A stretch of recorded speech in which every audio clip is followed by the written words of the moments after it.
Salut à tous, on se retrouve aujourd'hui pour parler du FC Barcelone en ce dimanche 25 août et on commence tout d'abord avec Frenkie de Jong parce que voilà, Flick a demandé au Barça de ne pas vendre Frenkie de Jong parce que depuis le début de Mercato, il y a pas mal de rumeurs par rapport à deux joueurs cadres qui devraient quitter le club, dont beaucoup de rumeurs sur Frenkie de Jong qui est blessé quand même depuis le dernier Classico. Saison dernière, donc ça fait plus de 3 mois, voire bientôt maintenant 4 mois, et voilà, il compte à 100%, regardez, un Flick compte 100% sur Frenkie de Jong pour cette nouvelle saison, quand il reviendra de blessure, on espère le plus rapidement possible, mais surtout à 100%, et ben il sera un joueur très important bien sûr du milieu du côté du Barça, je ne sais pas s'il jouera en tant que pivot dans le 4-2-3-1, Hansi Flick, est-ce qu'il jouera au poste de numéro 10, de toute façon ça sera soit derrière l'attaquant, soit deux postes de pivot, bon, je serai plutôt en pivot, mais voilà, il sera très important bien sûr pour Hansi Flick. On va parler de Deco est obsédé par la signature d'un pivot pour le Barça. On parlait déjà du retour là, de Jong, mais voilà, Deco, directeur sportif, il veut un nouveau, un pivot de plus en gros. Donc le directeur sportif a pris des renseignements, des contacts pour Youssouf Fofana, ce joueur qui vient de signer du côté de Milan. Donc voilà, maintenant c'est fini, vu qu'il a officiellement rejoint Milan là, il y a à peu près, une semaine. Bref, donc Deco est à la recherche d'un pivot avec des qualités défensives et lui, il aurait été le joueur parfait. Youssouf Fofana, ancien joueur de Monaco, qui aurait été le joueur parfait pour venir du côté du Barça. Mais vu qu'il a signé à Milan, en gros, il aimerait avoir le même style de joueur. Un très bon joueur milieu défensif qui récupère beaucoup de ballons et qui est fort physiquement. Voilà ce que cherche Deco pour cette fin de mercato. N'oubliez pas qu'aujourd'hui on est le 25. Il reste moins d'une semaine de mercato. Puis après ça sera fini. C'est pour ça que là il faut se dépêcher parce qu'il ne reste plus beaucoup de jours de mercato. Bref, concernant aussi Deco toujours et d'après Sport, donc le Barça fera venir un ailier gauche avant la fin de la fenêtre de transfert parce que le feuilleton ailier gauche, on n'a fait que d'en parler. Nico Williams, bon. Il ne va pas signer. Il y a Luis Diaz aussi, ça a été un échec. Et c'est vrai qu'un ailier gauche, il y a aussi Kingsley Coman, qu'on a entendu en rumeur. Il y a eu tellement de joueurs. Et maintenant, il y a Rafael Leao. Je vois beaucoup de rumeurs, même si pour moi, ça semble très compliqué. Voilà, le Barça fera tout son possible pour signer Rafael Leao avant la fin du mercato, même si cela semble quasiment impossible, voire très compliqué, voire impossible, car Milan demande plus de 90 millions d'euros. Le Barça pourrait essayer d'inclure des joueurs pour faire baisser la note. Je ne sais pas quel joueur, j'en sais rien. Rafinha, plus 40 millions d'euros contre Rafael Leao. Est-ce que ça vaut? J'en sais rien. Je ne sais pas si le deal est juste ou non. Mais voilà, le Barça pourrait insérer deux joueurs pour faire baisser la note concernant ce joueur qu'ils veulent. Donc le joueur, lui, serait plutôt pour venir du côté du FC Barcelone. Mais le problème, j'ai dit, c'est son prix.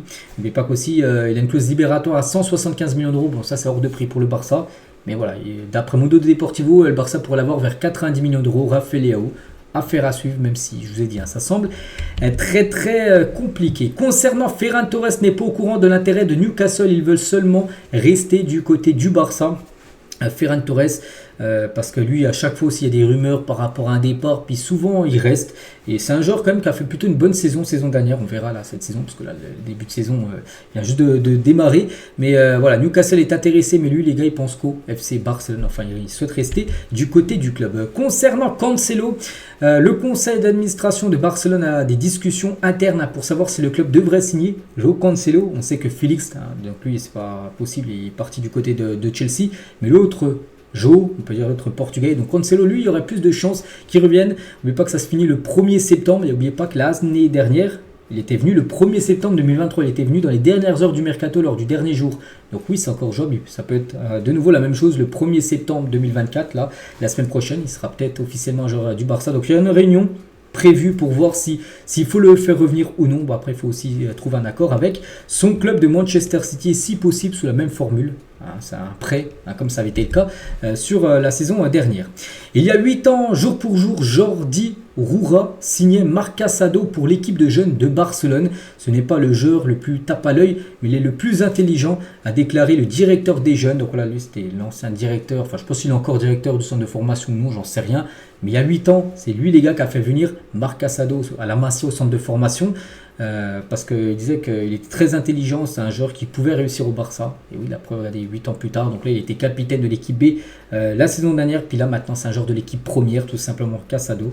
Donc voilà, ça c'est encore une réussite, on peut dire, de la Masia, du centre de formation Blaugrana. Concernant Mika Faye, donc Lille est entré dans la course pour signer Mika Faye de Barcelone en envoyant une offre officielle. Lille et Rennes sont en tête de la course alors que les deux clubs ont envoyé des offres officielles au Barça ces derniers jours d'après Fabrizio Romano. Après, ça peut être débloqué à tout moment. Peut-être quand vous regardez la vidéo, c'est peut-être officiel. Hein. Peut-être il a signé à Lille, peut-être à Rennes, peut-être dans un autre club. Mais à tout moment, les gars, Mika Faye peut être transféré. Voilà. Concernant ce joueur, les gars, qui devrait déjà quitter le club. C'est dommage, hein, parce que je pense qu'il aurait pu vraiment faire partie de l'équipe. Bon, plus pour le futur. Je pense que le mieux, ça aurait été un prêt sans option d'achat et le faire revenir d'ici un an.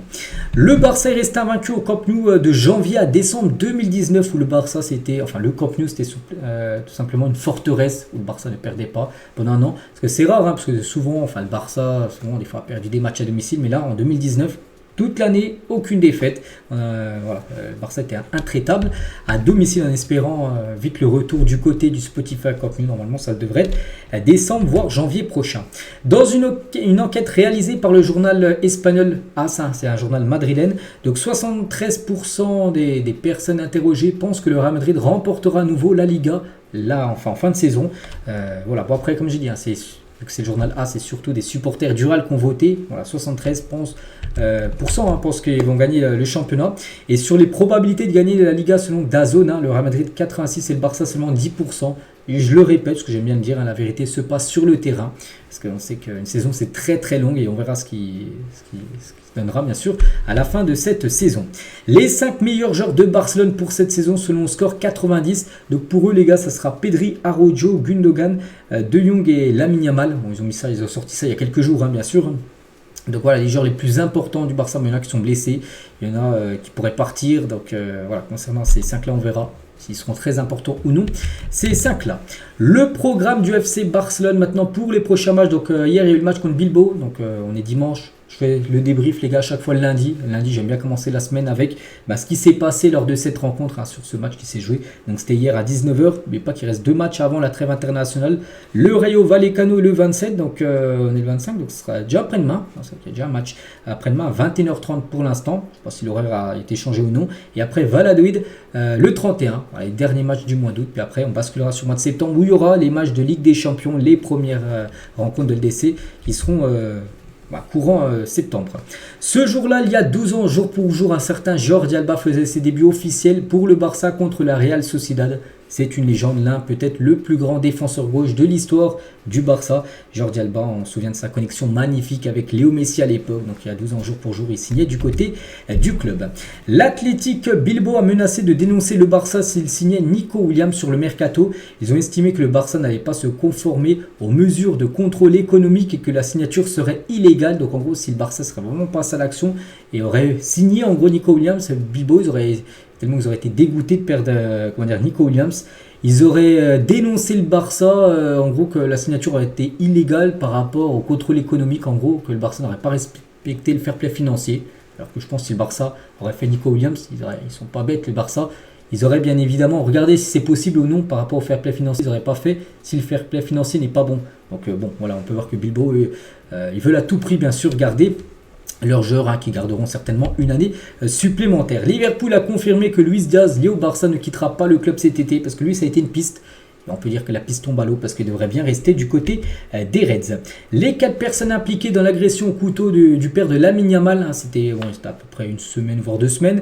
Donc tout était traduit devant un tribunal de Rocafonda. Voilà, on saura là très prochainement combien de mois avec sursis ou peut-être d'années, je ne sais pas. Ils vont passer au tribunal, puis on saura bien sûr ce qu'ils ont pris. Ce qu'on poignardé, on peut dire, le père de Lamine Yamal. Et tiens, on finit avec lui, rien à voir avec son papa. Hansi Flick a mis en place l'utilisation de l'hypoxie. Ce masque Barça. Donc l'hypoxie est une formule qui aide le muscle à récupérer plus rapidement et améliore la circulation du sang. L'entraîneur allemand a également utilisé cette méthode-là, l'hypoxie, pendant son séjour au Bayern, et maintenant il l'utilise du côté du FC Barcelone. On peut voir Lamine Yamal, c'est d'être Poku Barcy. À côté de lui, on finit avec ces deux-là aujourd'hui. Voilà ce qu'il y avait à dire aujourd'hui. J'espère que ça vous a plu. On se retrouve demain, lundi. On parlera du match d'hier et on parlera du prochain match. Comme j'ai dit, un match après-demain. Je vous laisse, je vous souhaite une très bonne journée. Bon fin de week-end à vous et à demain.